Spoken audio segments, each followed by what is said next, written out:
outdoors down in the valley, and especially come the weekend, I think it's going to feel, it won't take many people for it to feel close enough to normal to be a fantastic event.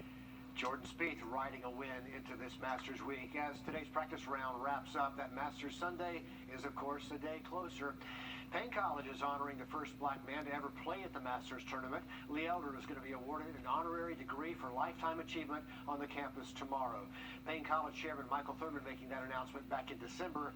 Elder is also going to be an honorary partner for this week's Masters. He's going to join Jack Nicklaus and Gary Player. Tomorrow's reception at Payne College, by the way, is invitation only. Going to give you a look here at who will be performing at tomorrow's Drive for Show Wrdw event. Remember, it's going virtual this year, which is great news because it was canceled altogether last year. Everything will be live streamed starting tomorrow night, 8:30. It's on Facebook Live. And First Tee of Augusta says the event is free, but don't forget they are taking donations. It is a major fundraiser for First Tee of Augusta. Okay, let's have a quick look outside Bobby Jones Expressway there at I-20 as we look at a beautiful afternoon and check in with First Alert's Chief Meteorologist Riley Hale. Richard, I don't think we could ask for a better day out there. We're seeing high temperatures hit the upper 70s to mid-80s even here in Augusta and Aiken as well, coming in at 83 degrees. Looking perfect through this evening. We're going to hang on to clear skies, and those temperatures not going to be falling all too quickly. We should remain in the 70s up until around 9 p.m. here in Augusta, then falling through the 60s and 50s as we head towards early Tuesday morning. Now, later this evening, I should say, early tonight, we will see the International Space Station pass over the region. That starts at 8:59 p.m. A good long passover that will last 5 minutes and has a pretty good aches as well. And we are expecting clear skies through tonight.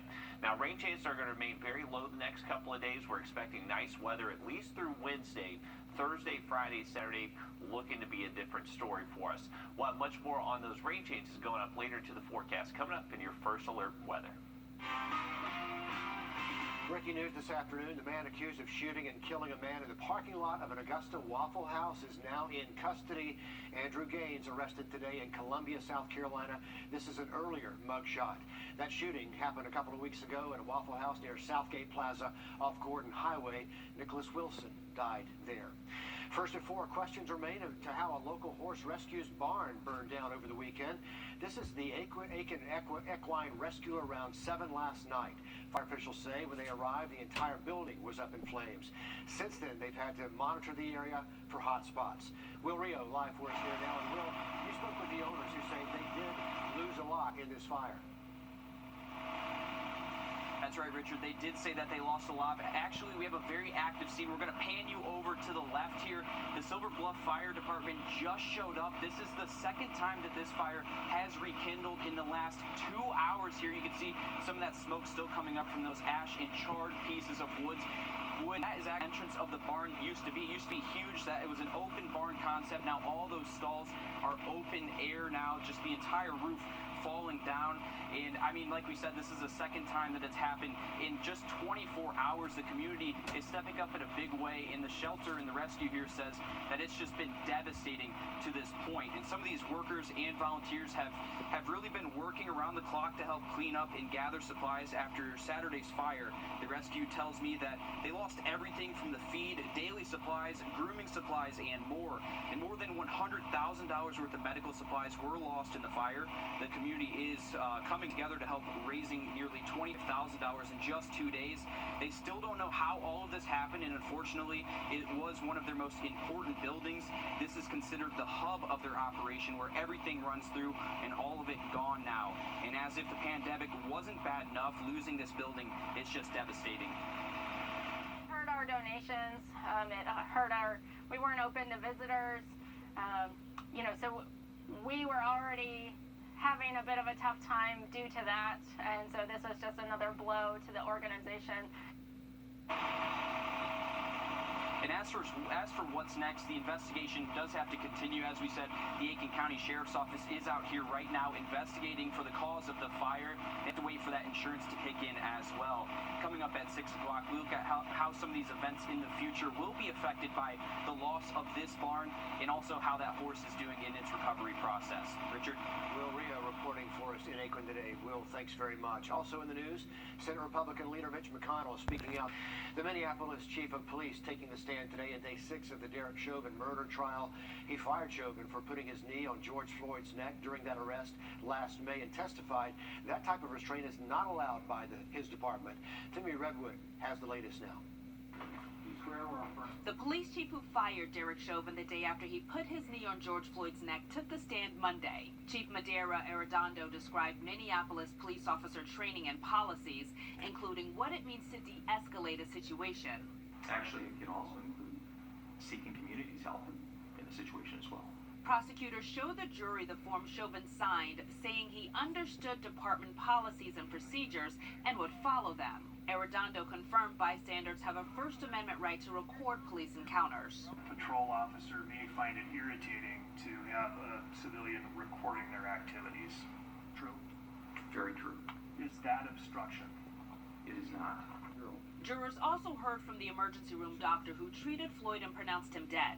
Did you ever observe at any point in time that his heart was beating on its own? Not to a degree sufficient to sustain life.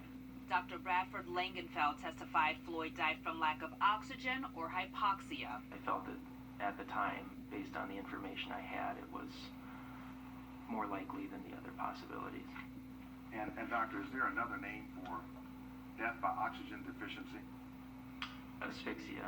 Chauvin's defense countered that oxygen deficiency could be the result of ingesting the opioid fentanyl, which was found in Floyd's body. And that's one of the reasons ultimately that fentanyl is so dangerous, because it suppresses the respiratory system. Agreed? The primary reason it is so dangerous. Last week, paramedics who arrived at the scene of Floyd's arrest testified they could not find a pulse. Femi Redwood, CBS News, New York. Also today, more than 6 million people went through TSA security over the holiday weekend. 1.5 million people traveling yesterday. That is 10 times the number that traveled on Easter last year. And while air travel is making a bit of a comeback, the CDC is still only recommending it's for those who are fully vaccinated. As travel ramps back up, the question of needing a vaccine passport lingers. Today, Dr. Anthony Fauci said the federal government will not be mandating vaccine passports for travel or business. Florida's governor issued an executive order last week banning vaccine passports statewide, and Republican lawmakers in states including Arkansas and Montana are pushing similar measures. So if you're getting vaccinated, beware of the scammers. They are out there. Some people are buying fake vaccine cards online. There currently is no federal system to authenticate the CDC's vaccination card, which makes it easier for scammers to make them.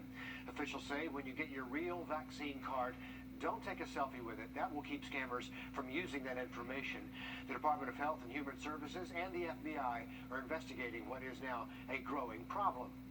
Target is once again offering coupons for people who bring in old car seats to recycle. The event runs through April 17th at all their locations. Shoppers can drop off an old car seat in a box and get a digital coupon when they scan a code using a mobile device. The coupon is good for 20% off a variety of baby items. The store says it will accept damaged or expired seats as well. Some good news out of Savannah. After a month-long search, a local foundation found a deserving single mom to receive a wonderful gift for everything she does. That gift is a brand new car. Cassandra Duncan and her 2 boys, they got the surprise on Easter Sunday. Duncan says being a single mom has its challenges, but this donation will have a huge impact on her life. There will be more opportunities for me, most definitely. More opportunities. It's like I always catching a ride from here and there. I always asking somebody to do this for me. I even asked somebody to borrow to bring me here. I just want to let everyone know thank you. And boys, do y'all want to say thank you? Thank you. Thank you. How about that? LB4 and After Foundation hopes more people will continue to donate for those in need. COVID and wastewater may go hand in hand. We're going to tell you about a new program starting on the West Coast that could soon spread nationwide. Riley? We are looking nice and warm the next few days, but we do have some changes heading our way later this week. We'll have more coming up in your First Alert weather. What are people's plans? It's easy. It's convenient. It's the Zaxby's app. Download it today. A pilot program in California is monitoring wastewater to look for COVID signs. They've been using the technique to help schools reopen safely and reduce the risk of an outbreak. Michelle Medina shows us how the program works. Students at Vista Grande Elementary School in San Diego are back on campus, ready to learn. This robot is a big reason why. It's placed on top of a manhole cover to examine the wastewater below for signs of COVID. We have about 120 of these on campus. It just sucks up some of what it finds there, and if there's any COVID in it, hopefully we're going to see it. Dr. Rebecca Fielding Miller with UC San Diego School of Public Health says the concept of monitoring wastewater isn't new. It's been done on college campuses for years. This time, scientists developed a model that would work in schools. We know that COVID, you can detect little pieces of the virus in feces, sometimes even before somebody would test positive. The wastewater robot is part of the Safer at School's Early Alert System, or SASE. It's being tested at 10 schools and 2 daycare centers. In addition to the robots, staff members swab classroom floors and surfaces looking for COVID. A positive reading triggers individual testing and safety protocols. We have managed to catch a number of cases before they became outbreaks using this system. The hope is for schools across the country to implement the program. The cost of the robot is about $3,000. I will say it is less expensive than a diagnostic COVID-19 test for everybody on campus once a week, certainly. And for those inside the classroom, it brings peace of mind and a safe return to school. Nichelle Medina, CBS News. Chasing the virus in some new ways there. The program has been so successful in San Diego, researchers are getting international attention. The Israeli Ministry of Public Health recently reaching out to see if that program might be implemented in that country. All right, let's check in now with First Alert Chief Meteorologist Riley Hale. Riley, a lot of focus on the weather this week as we have golf back in Augusta. 100%, Richard. Luckily, the weather looks very nice the next couple of days. If you like how today turned out, we're expecting this to continue Tuesday, Wednesday, before we do finally see some changes later into our Thursday. But a beautiful afternoon over downtown Augusta, bluebird skies, and temperature-wise, we're actually one of the warmer spots today here in Augusta. We're up to 83 degrees. We're expecting temps to most likely stay in the mid-80s the next couple of afternoons. Winds have been light out of the west-southwest, and those will continue the next couple of days as well. Just less than 10 miles an hour, but generally out of the west for your Tuesday and Wednesday.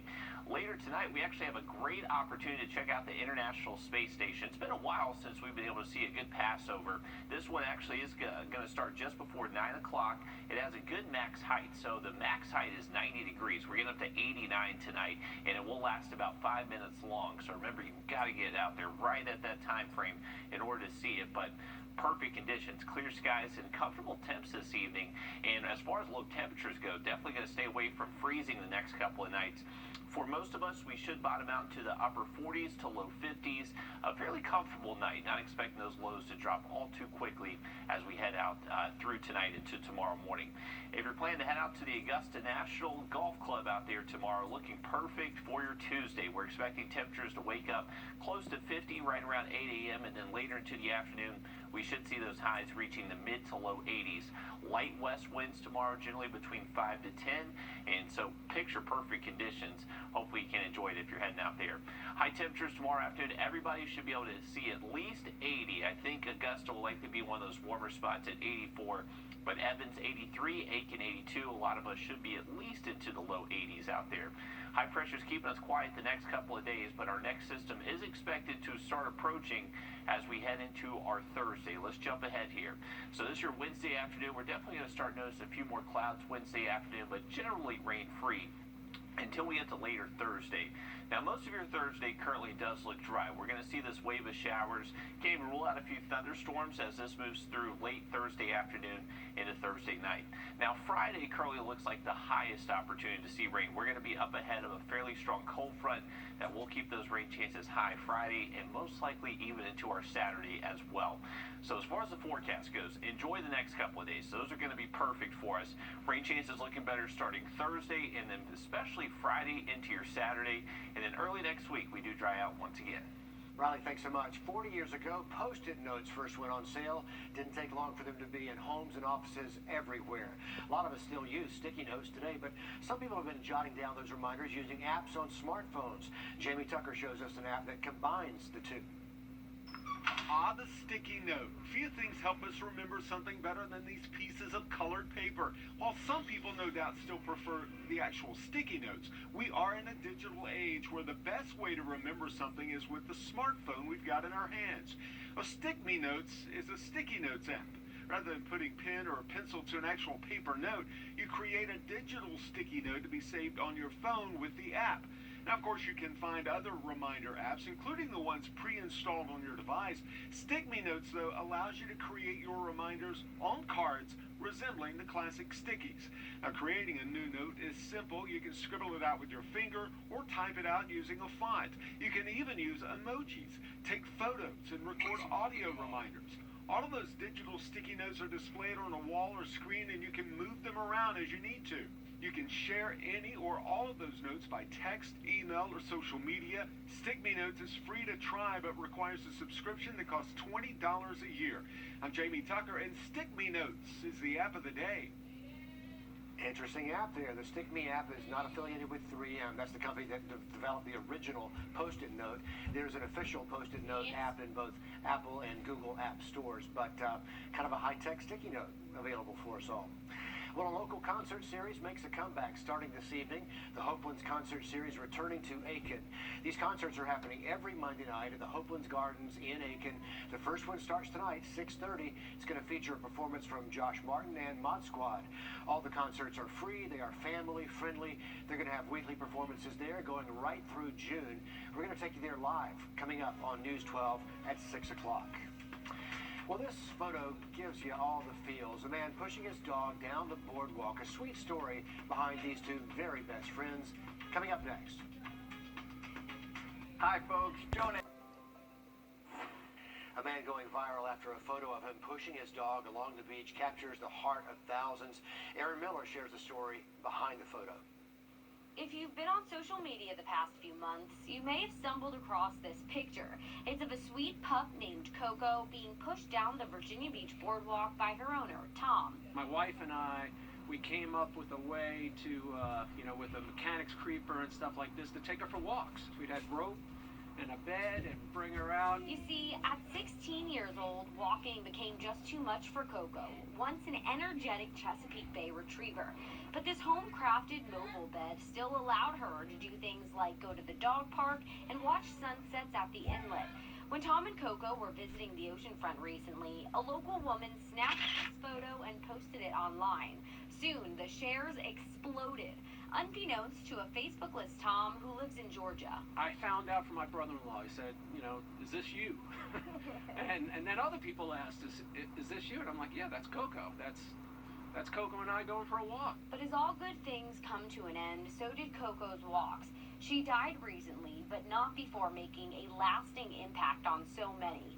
The proof of unconditional love from a man's best friend. We hit a chord with people that, this is the bond we have with our dogs and our pets. It's strong.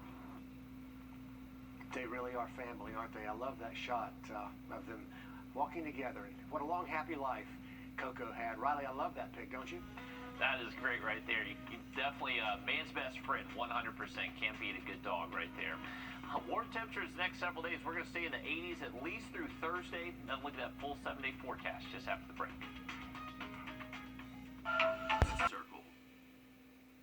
Like and follow News 1226 on Facebook for the latest up-to-date coverage near you. Well, it is a beautiful way to start the work week. We are looking at bluebird skies over Aiken County from our WeatherStem camera network. Temperatures today in Aiken did make the low 80s. We're currently at 80 degrees. If you have any evening plans, looking good to go. Those temperatures not going to drop off all too quickly for us. Most of us should see low temperatures not in the 20s. We are expecting low temperatures most likely to stay close to 50 by daybreak early tomorrow morning. Any plans to maybe hit the canal tomorrow? We're expecting a warm day, sunny as well. Light west wind should be perfect for getting outside. And our weather looks nice at least through Wednesday. Rain chances get back in the forecast by Thursday. We are following the death of two people who died over the weekend in a car crash. We're going to break down exactly what happened. We're going to hear from family members as well. First at 4 continues after a quick break.